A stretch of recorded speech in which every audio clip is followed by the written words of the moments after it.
따라서 한번 해보겠습니다.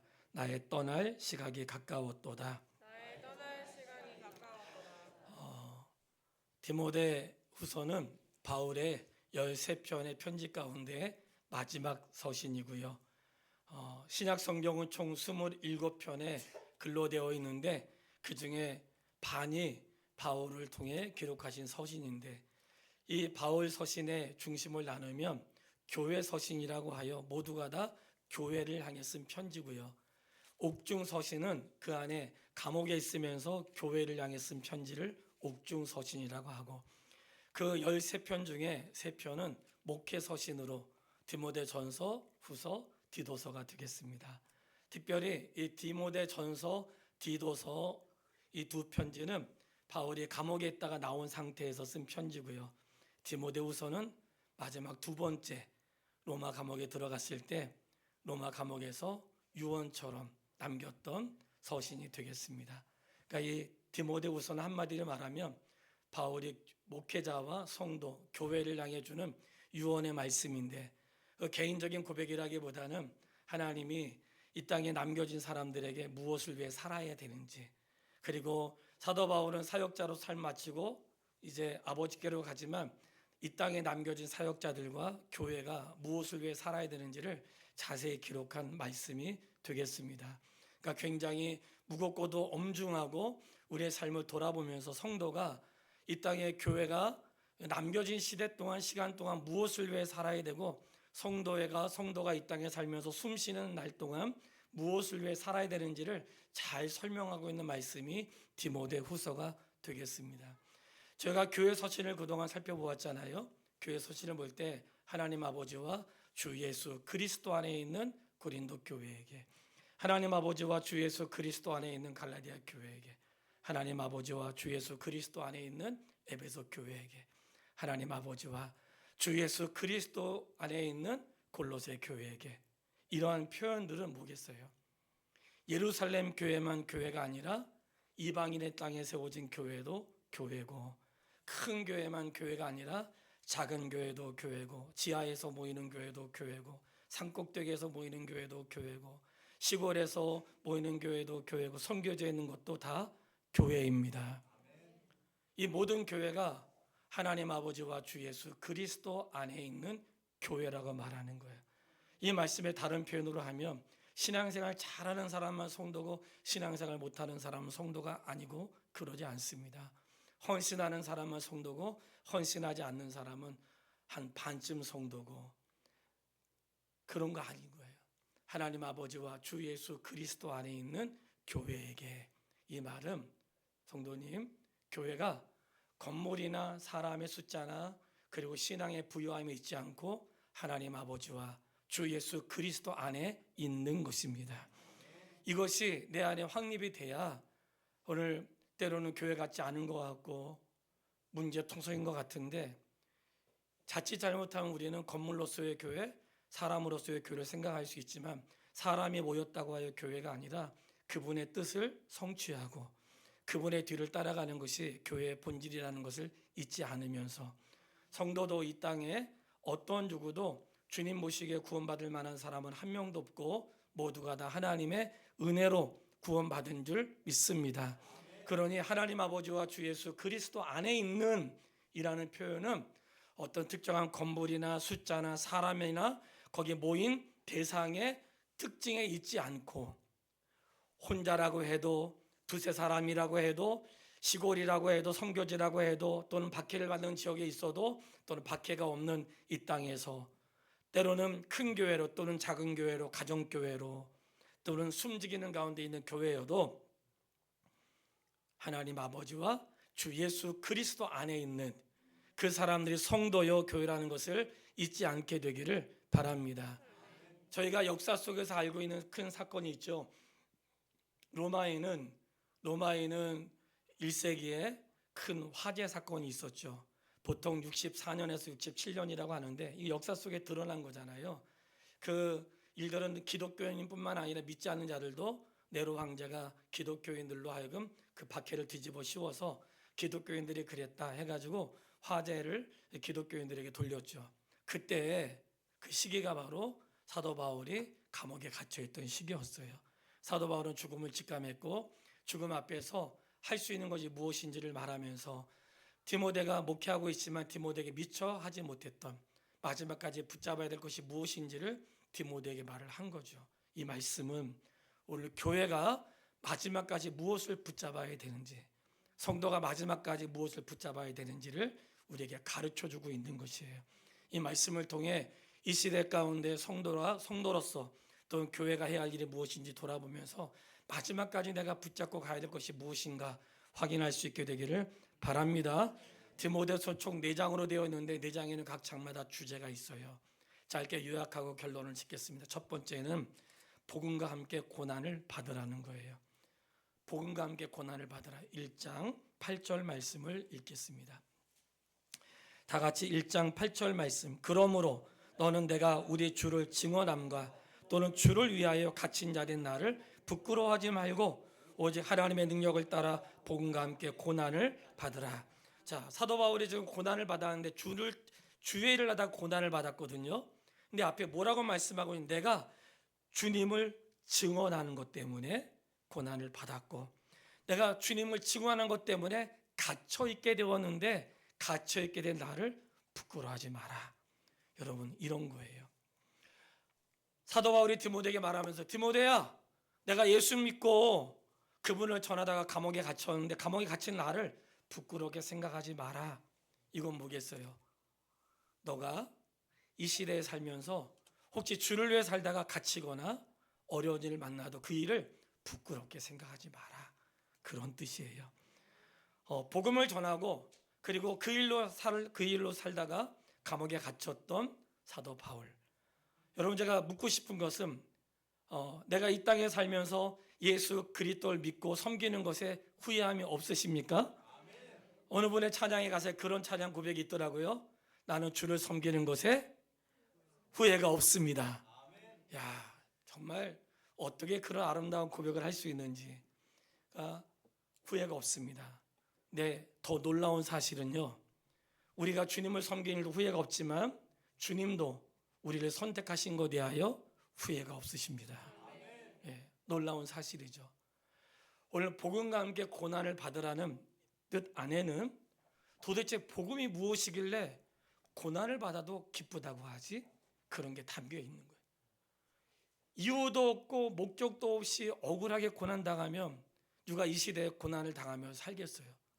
고난당하지 않고 편하게 살면 좋고 이왕이면 억울하지 않게 살면 좋고 윤택하게 살면 좋죠. 근데 그런 길도 나쁘지 않지만 내가 예수님을 전하고 예수님 때문에 당하는 고난이라면 이렇게 사는 건 너무 보람 있는 일이다. 이런 다짐이 바울에게 있었던 거예요. 내가 주의를 하다가 어렵게 된 것을 부끄러워하지 마라. 내가 주의를 당하다가 어렵게 되고 일단은 갈등을 하고 주의 때문에 자기를 희생하는 것들을 부끄럽게 생각하지 마라. 이런 고백을 지금 디모데에게 하고 있는 거거든요. 이런 거예요. 우리가 하나님의 교회에서 일을 하다 보면 일을 하지 않는 사람은 갈등도 없어요. 그렇죠? 왜냐하면 일하지 않기 때문에. 경기장에서 뛰지 않는 선수는 갈등도 없어. 예. 어쩌면 내가 대표로 국가대표 보니까 대표로 부름 받았는데 경기장에 한번 못 나가는 사람도 있더라고요. 아마 만족하지 않을걸요. 뛰고 싶은 마음이 있을 거예요. 그런데 뛰지 못해도 뛸 수 있도록 준비를 하겠죠. 마찬가지예요. 하나님 나라의 사람으로 부름 받았는데 하나님의 사람으로 경기장에 뛰는 것을 기쁘게 여기고 보람으로 여기는데 경기장에 뛰지 않는 사람에게 이렇게 하라 저렇게 하라고 말하는 감독은 없어요. 경기장에서 뛰다 보니까 소리도 지르고 또 실수도 하고 넘어지기도 하는 거예요. 주의 일을 하다 보면 그럴 수 있는 거예요. 그것은 하나님의 실수가 아니라 우리의 연약함이지만 그럼에도 불구하고 하나님께서 이 모든 것조차 하나님의 선한 길로 인도하신다는 것을 기억하세요. 그래서 주의 종으로 부르심뿐만 아니라 성도로 부르심조차도 9절에 뭐라고 말씀하고 있냐면 하나님이 우리를 구원하사 거룩한 소명으로 부르심은 다 같이 읽겠습니다. 우리의 행위대로 하심이 아니요 오직 자기의 뜻과 영원 전부터 그리스도 예수 안에서 우리에게 주신 은혜대로 하십니다. 아멘. 은혜입니다. 일꾼 된 것 은혜고 신앙생활 할 수 있게 된 것 은혜예요. 자, 그러면 바울이 왜 나는 복음을 전하는 게 부끄럽지 않고 평생 주를 위해 산 게 부끄럽지 않아? 디모데야, 내가 주님을 전하다가 당한 어려움 때문에 너가 부끄러워하지 마라. 왜 부끄러워하지 말아야 되냐면, 왜 내가 이 복음을 전하다가 이렇게 된 거지 내 삶에 후회가 없냐면, 나는 내가 남들 가는 데 가지 않고 누리는 거 누리지 못해도 왜 후회가 없냐면, 복음이 무엇인지 말하고 있는 거예요. 왜 후회함이 없는가? 1장 10절로 11절 읽습니다. 이제는 우리 구주 그리스도 예수의 나타나심으로 말미암아 나타났으니 그는 사망을 패하시고 복음으로써 생명과 썩지 아니할 것을 드러내신지라. 내가 이 복음을 위하여 선포자와 사도와 교사로 세움을 입었노라. 아멘. 사도 바울이 평생 그렇게 살아도 후회함이 없는 것은 이 복음은 사망을 패하시고 인생에 생명을 주는 놀라운 사건이기 때문에 나는 그 일에 일꾼으로 쓰임받는 것을 후회하지 않는다. 왜냐하면 이 예수 그리스도가 갖는 이 복음, 예수님이 사망을 패하시고 우리에게 생명을 주었기 때문에 이보다 더 인생의 기쁜 소식이 어디 있고 이보다 더 즐거운 일이 어디 있는가? 나는 그 일을 전하는 이 직분을 가장 보람 있게 여기고, 이 직분을 수행하는 데 있어서 당하는 어려움을 어려움이라고 생각하지 않고, 이깟 찌꺼짐은 이 직분에 비하면 아무것도 아니다. 할렐루야. 이것이 성도의 기쁨이고 목사의 기쁨이에요. 우리의 기쁨은 사이즈나 내 삶의 행복하고 즐거움도 기쁨 되겠지만, 우리가 어떤 일을 만나도 그리스도 안에서 행복하고 무슨 일을 만나도 죽어도 사는 이런 생명의 복음이 예수 그리스도 안에 있는데, 이것을 누구는 깨닫고 누구는 깨닫지 못하기 때문에 이것을 깨달을 수 있도록 전하는 나의 삶이야말로 너무나 보람있고 복된 일이다. 나는 평생 이걸 위해 살아도 후회함이 없다. 이것이 디모데에게 전한 메시지예요. 교회는 바로 이 복음을 전하기 위해 이 땅에 있는 것입니다. 성도님, 교회가 이 복음을 전하기 위해서 유지할 수 있는 그런 힘을 길러야 되는 거예요. 그래서 교회로서의 가장 큰 역할은 무엇인가? 복음을 증거하는 것이에요. 그리고 복음을 들은 하나님의 성도들이 모여서 그분의 사람으로 훈련되어지고 하나님의 교회 안에서 세워져 가는 것, 이것이 우리 교회가 있어야 될 역할이라는 것. 디모데에게 첫 번째 했던 말은 복음과 함께 고난을 받으라는 거예요. 성도님, 일꾼들이요, 내가 예수 믿는 것 때문에 누군가에게 싫은 소리를 들으면 거룩한 일에 동참하는 것으로 알고 그것으로 낙심하거나 실족하지 않게 되기를 바랍니다. 우리에게는 그거와 비교될 수 없는 기쁨, 스스로의 만족이 아니라 복음이 진짜이기 때문에 이것을 전하는 기쁨과 이 복음이 이루는 능력을 믿기 때문에 이 정도의 고난과 어려움은 아니라는 것 기억할 수 있기를 바랍니다. 두 번째, 2장은 예수 그리스도의 좋은 군사가 되고 다른 군사를 세우래요. 자, 2장 1절로 2절 말씀 읽습니다. 내 아들아, 그러므로 너는 그리스도 예수 안에 있는 은혜 가운데서 강하고 또 내가 많은 증인 앞에서 내게 들은 말을 충성된 사람들에게 부탁하라. 그들이 또 다른 사람을 가르칠 수 있으리라. 아멘. 하나님의 교회가 해야 되는 건 무엇인가? 너가 들었던 말씀을 다른 사람에게 전해서 그도 너처럼 전할 수 있는 그런 충성된 사람들에게 부탁하라. 자, 충성된 사람이라고 했어요. 성도님, 하나님의 교회는 중요한 기준이 있어야 됩니다. 이분이 성공했으니까 교회 일꾼으로 써주십시오. 이분이 헌금을 많이 하니까 교회 일꾼으로 써주십시오. 이분이 교회 오래 다녔으니까 교회 일꾼으로 써주십시오. 자격이 되지 않습니다. 성경의 자격은 무엇인가? 충성된 사람. 이 충성된 사람이라는 것 안에는 지난주에 말씀드렸지만 적어도 교회에서의 충성됨이라고 하는 것은 복음의 확신이 있는 사람이어야 돼. 내가 이 복음 때문에 어떤 것을 해도 부끄럽지 않는, 적어도 그 사람이 교회 일꾼으로서의 기준이 되는 거예요. 그래야 어려워도 힘들어도 짜증내거나 불평하지 않는 것은 복음은 생명인데 생명의 일에 내가 동참하는 자가 되었으니 어찌 거기에 짜증과 불평이 있을 수 있겠어요. 그래서 충성된 사람에게 부탁하라는 거예요. 교회는 어떤 사람을 그 바톤을 이어가야 되는가? 충성스러운 사람이 바톤을 이어가야 되는 거예요. 여러분, 하나님의 교회 기준이 있습니다. 그 교회를 섬길 때 이 각 지역에 하나님의 교회들을 세웠잖아요. 그 교회를 세울 때 어떤 사람을 그 교회 담임 목사로 세워야 될 것 같아요? 그렇죠. 그 안에는 내 아들아, 그 교회 안에서 믿음으로 자랐던 자들 가운데 충성된 자가 그 교회에 담임하는 것이 가장 우선이고요. 만약에 없다면 또 다른 충성된 사람을 찾을 수 있겠죠. 그 항상 우선은 함께 믿음 안에 있으면서 그 자리에서 함께 믿음 생활하면서 충성스럽게 자랐던 사람들이 그 뒤를 이어 목회를 해야 되는 것이 우선이라고 생각해요. 그러다가 우리 중에 없다면 이제 우리 주변을 통해서 충성된 사람들, 공부 잘하는 사람, 능력 있는 사람 말고 그리스도에 충성하는 사람을 세우는데, 충성된 사람을 세우는데 세 가지의 조건을 말씀하세요. 여러분, 이런 거 기억하고 있어야 나중에 담임 목사 뽑거나 그 성도를 뽑을 때 이 정도 기준을 가지고 해야 되는 거예요. 그 세 가지가 무엇이냐면, 첫 번째는 2장 3절로 4절 말씀이에요. 너는 그리스도 예수의 좋은 병사로 나와 함께 고난을 받으라. 병사로 복무하는 자는 자기 생활에 얽매이는 자가 하나도 없나니 이는 병사로 모집한 자를 기쁘게 하려 함이라. 아멘.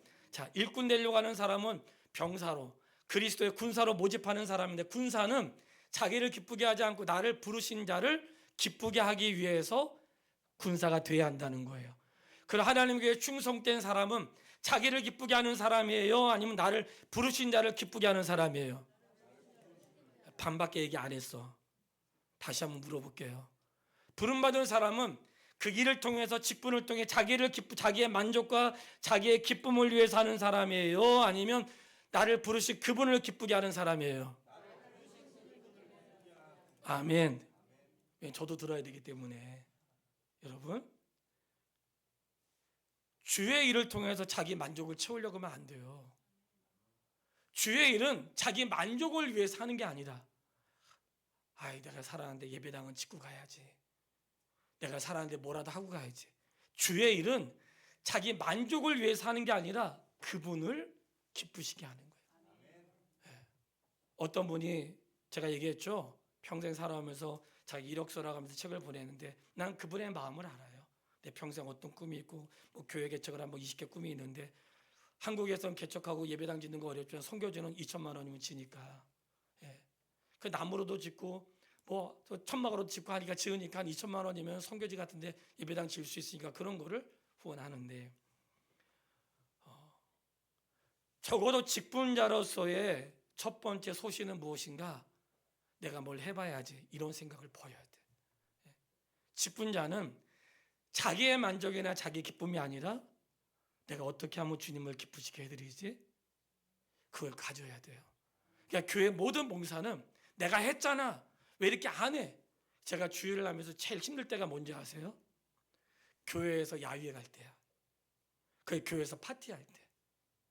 이때가 힘들어. 말씀 전할 때는 하나도 힘들지 않아. 파티하는데 음식 누가 준비했냐, 특히 김장할 때 속은 왜 이렇게 했느냐, 나는 저렇게 하는데, 난 그런 게 힘들더라고. 여러분, 이렇게 하면 어떻고 저렇게 하면 어때요? 다 들어가는 건데. 진짜 중요한 건 그런 게 아니에요.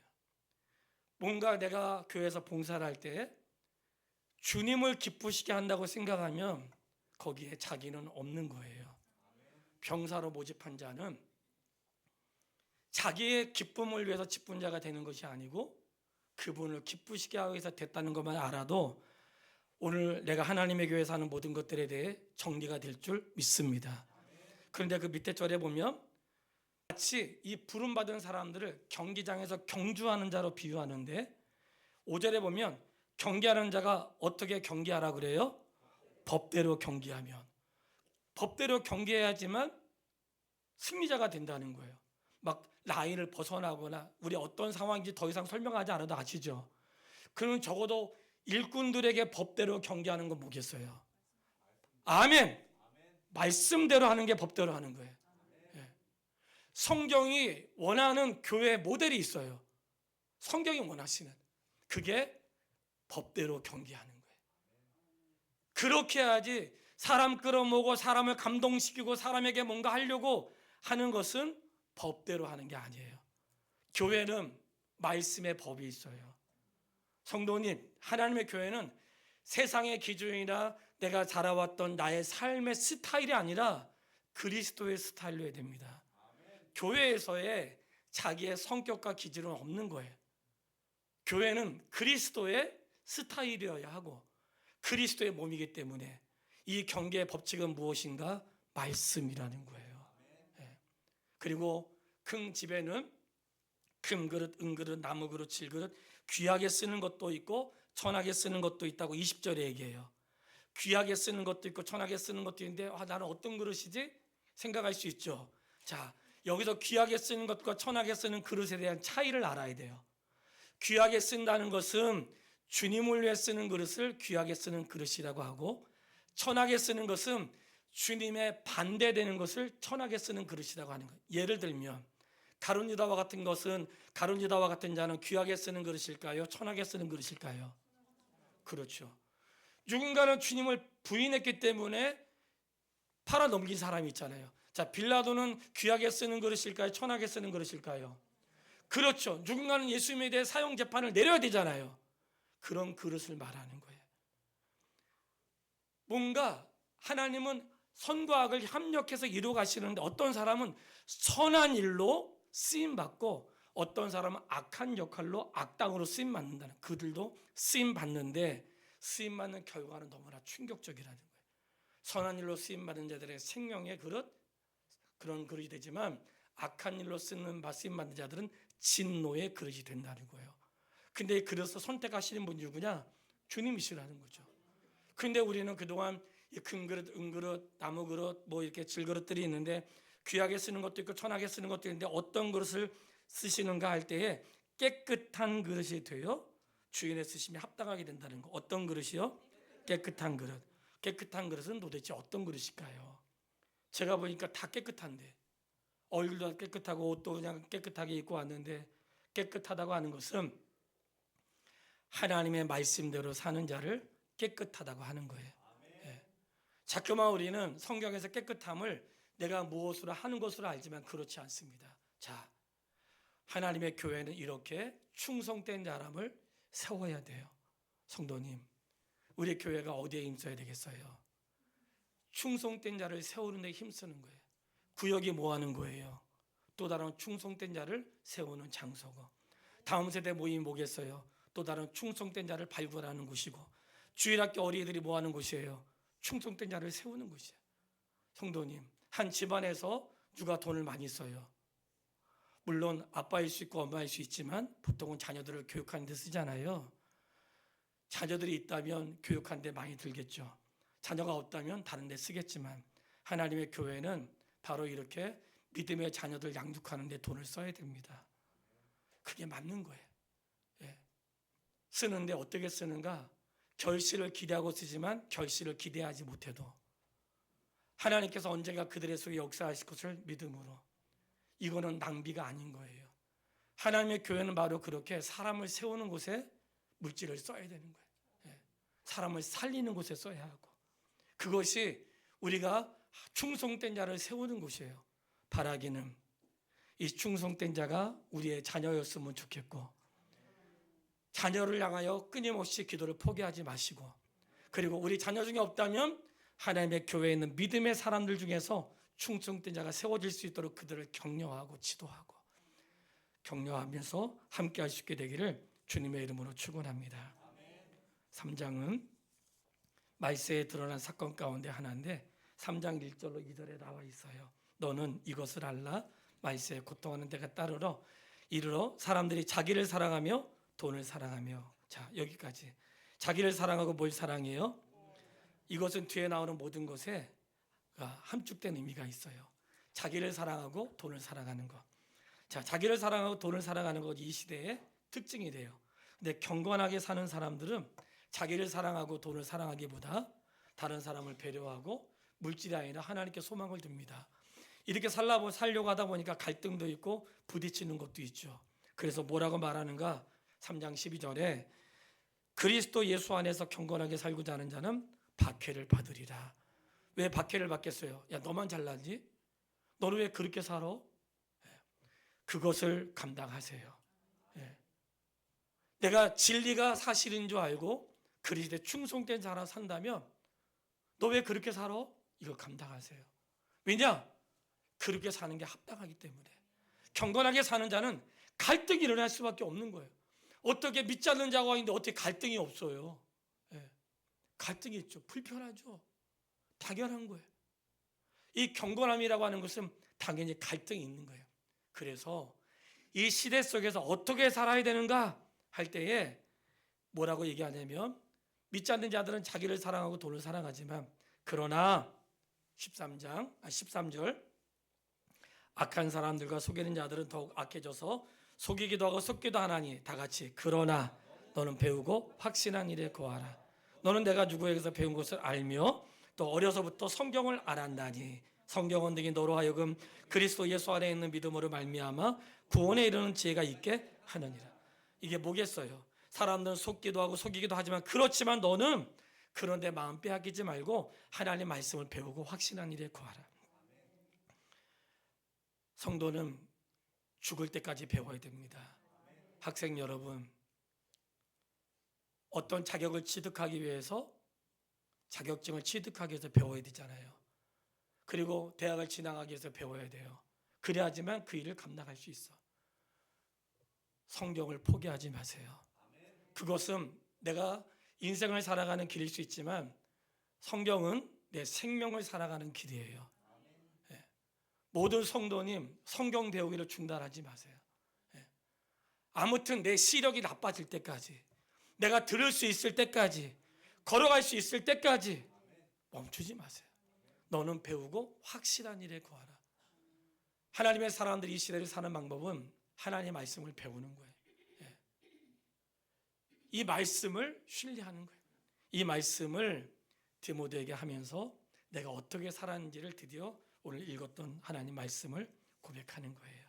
자, 하나님 말씀은 명할 때에 오늘 4장 1절로 2절에 보면 하나님 앞과 살아있는 자와 죽은 자를 심판하실 그리스도 예수 앞에서 기억하세요. 하나님 앞과 살아있는 자와 죽은 자를 어떻게 하신 주님이세요? 심판하시는 분이세요. 그분이 오세요.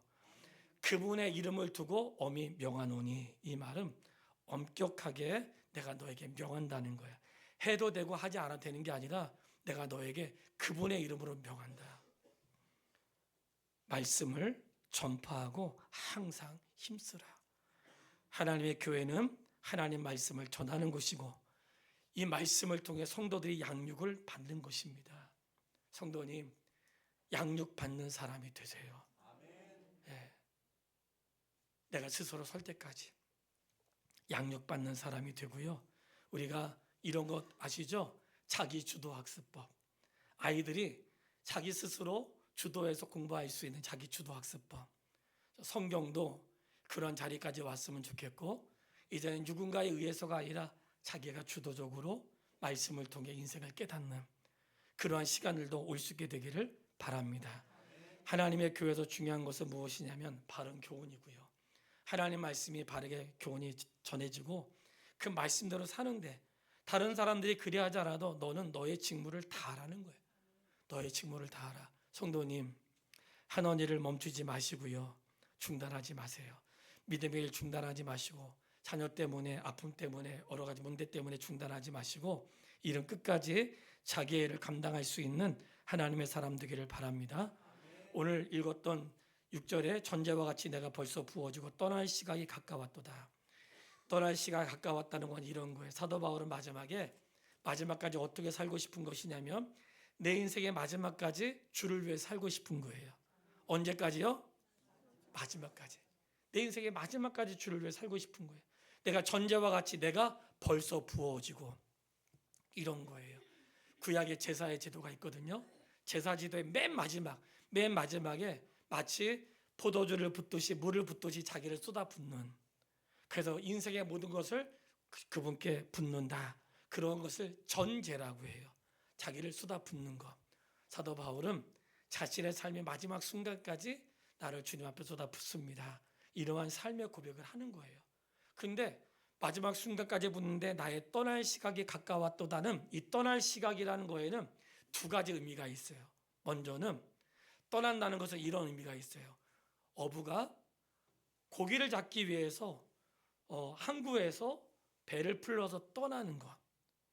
죽으러 가는 게 아니라 새로운 일들을 위해서 배를 떠나 항구를 떠나는 것을 떠난다는 표현이고요. 나그네가 한 곳에 머물다가 다른 장소로 옮기기 위해 떠나는 것을 기약이 가까웠으니 장소를 옮기는 것을 말을 해요.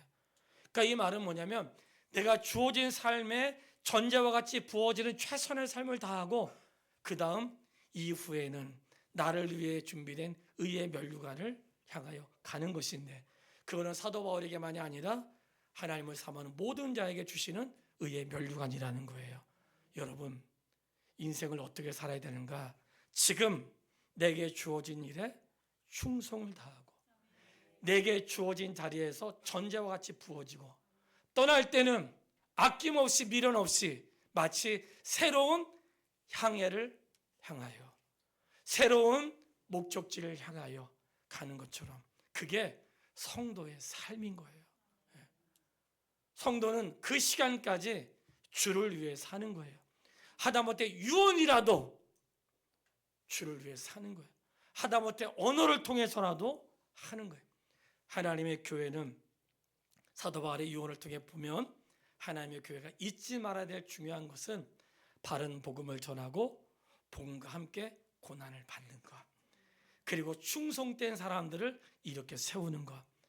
그 충성된 사람을 세우는데 적어도 마음에 이런 마음 품으세요. 하나님, 내가 적어도 주님 앞에 가기 전까지 나와 같은 사람, 충성된 사람 한 사람은 여기 심어놓고 가게 해주세요. 네 사람밖에 안 했어. 다시 한번 못 들었다고 하고 할 거예요. 내가 적어도 이 땅에 떠날 때는 나와 같이 충성된 사람을 한 사람 남겨놓고 가게 해주세요. 그런 꿈을 가지세요. 충성된, 나와 같이 헌신하는 그 사람이 자녀이면 더욱 좋겠고, 그렇지 않으면 다른 사람이라도 충성되게 그 길을 갈 수 있도록 도와주고, 그리고 마지막 혼란한 시대에 말씀을 배우면서 인생을 끝까지 완주하는, 자기에게 주어진 일들을 감당하는 거예요. 부모로서의 역할을 포기하지 마시고 할 수 있는 데까지 하세요. 귀력이 닿을 때까지 하세요. 운동 경기를 뛰는 선수가, 저는 그 말에 되게 감동을 받았어요. 경기장에서 뛰고 나왔는데 저는 아직도 체력이 있습니다. 그럼 감독이 뭐라고 그러겠어요? 너 죽을래? 체력 안 쓰고 나온 거예요 지금? 그런 거예요. 다 쓰고 나와가지고 다 또 뛰어야지. 이제 못 뛰어요. 그게 최선을 다한 거예요. 다 하고 왔는데 막 힘이 남아. 그거는 최선을 다한 삶이 아니에요. 적어도 인생의 경기장에서 성도로서 사는데 잊지 말아야 될 삶의 모습은 하나님이 내게 주어진 그 자리에서 자기의 역할을 잘 감당하시고, 그리고 내 호흡의 순간까지 주를 위해 사는 것이라는 것을 잊지 않으면서 우리 모든 성도가 믿음의 길을 완주할 수 있게 되기를 주님의 이름으로 축원합니다.